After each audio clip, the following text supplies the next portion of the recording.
अगर आप चाहते हैं स्टॉक मार्केट में बिना रिस्क लिए पैसा इन्वेस्ट करके अच्छा रिटर्न कमाना, तो ये वीडियो आपके लिए है। आज के इस वीडियो में हम बात करने वाले हैं म्यूचुअल फंड के बारे में, क्योंकि म्यूचुअल फंड ही वो तरीका है जिसके अंदर आप अपना पैसा को इन्वेस्ट करके बिना रिस्क लिए स्टॉक मार्केट के अंदर इन्वेस्ट कर सकते हैं। तो सबसे पहले हम लोग समझते हैं म्यूचुअल फंड होता क्या है। मान लो आपके पास 5,000 रुपया है और आप चाहते हो उसे इन्वेस्ट करना। अगर आप स्टॉक मार्केट के अंदर उसे डायरेक्ट इन्वेस्ट करते हो तो आप मात्र 1 या 2, ज़्यादा से ज़्यादा 3 शेयर खरीद पाओगे।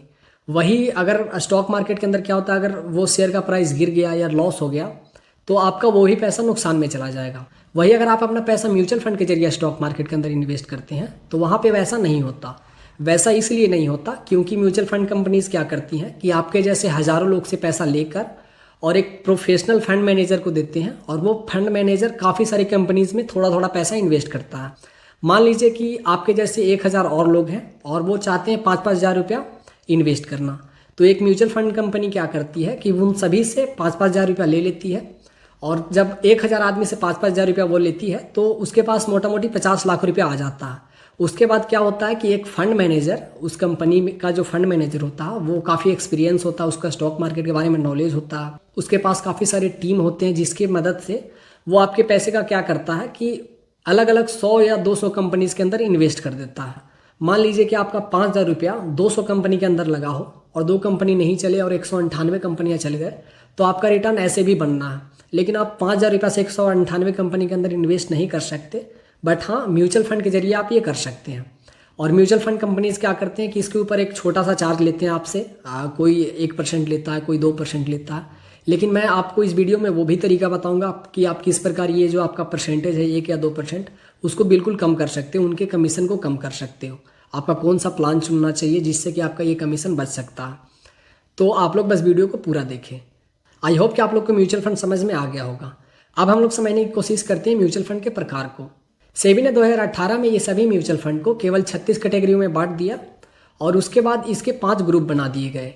पहला ग्रुप का नाम दिया गया इक्विटी फंड। इसके अंदर 11 प्रकार के म्यूचुअल फंड होते हैं, जैसे large cap mutual fund, small cap mutual fund, flexi fund, sectoral fund. तो ऐसे और भी कई प्रकार के फंड हैं जो इसके अंदर आते हैं। तो ये फंड बेसिकली शेयर मार्केट के अंदर इन्वेस्ट करता है और डायरेक्ट इक्विटी के अंदर करता है। इसके अंदर रिस्क हाई होता है। तो इक्विटी फंड के अंदर वही लोग इन्वेस्ट करें जो अपने पैसे को कम से कम 10 साल रख सकते हैं, जिनको या तो वो रिटायरमेंट प्लान कर रहे हो या फिर अपने बच्चों की शादी की प्लान कर रहे हो, तो उनके लिए ये प्लान परफेक्ट रहेगा। वही अगर हम लोग इसकी रिटर्न की बात करें तो 12 से 15% तक इसमें आपको रिटर्न मिल सकता है, लेकिन तब जब आप इसे लॉन्ग टाइम तक होल्ड करोगे, कम से कम 10 या 12 साल। दूसरा ग्रुप है डेट फंड। इसके अंदर 16 प्रकार के म्यूचुअल फंड्स होते हैं, जैसे लिक्विड फंड हो गया, गवर्नमेंट बॉन्ड्स हो गया। तो ऐसे 16 प्रकार के फंड्स हैं जिसके अंदर आपका पैसा इन्वेस्ट होता है। डेट फंड में क्या होता है कि आपके पैसे को गवर्नमेंट बॉन्ड्स के अंदर और कंपनी के डिवेंचर्स में इन्वेस्ट किया जाता है। इसके अंदर इक्विटी फंड के मुकाबले रिस्क कम होता है और ये आपको 8 से लेकर 10% के बीच का रिटर्न दे सकते हैं। तो अगर आप 2-3 साल के लिए अपने पैसे को इन्वेस्ट करना चाहते हैं तो आप डेट फंड के अंदर इन्वेस्ट कर सकते हैं। तीसरा ग्रुप है हाइब्रिड फंड। इसके अंदर 7 प्रकार के म्यूचुअल फंड होते हैं। आपको नाम से ही पता चल रहा होगा हाइब्रिड फंड। इसमें बेसिकली क्या होता है कि आधे पैसे को इक्विटी के अंदर इन्वेस्ट किया जाता है और आधे पैसे को डेट के अंदर।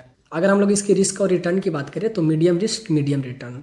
तो हाइब्रिड फंड के अंदर वो लोग इन्वेस्ट कर सकते हैं जिनको ना ज़्यादा रिस्क लेना, ना ज़्यादा सेफ रहना। फोर्थ ग्रुप है लिक्विड फंड। लिक्विड फंड को आप इमरजेंसी फंड भी बोल सकते हैं।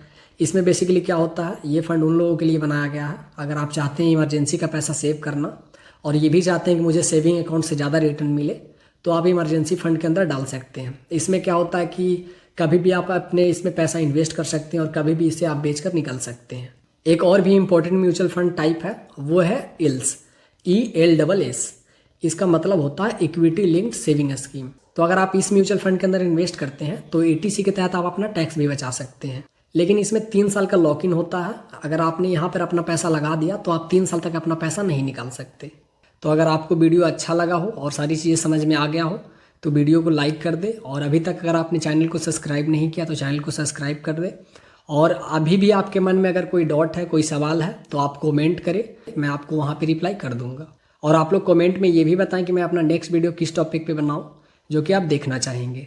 तो फिर मिलते हैं आपसे नेक्स्ट वीडियो में, तब तक के लिए बाय बाय।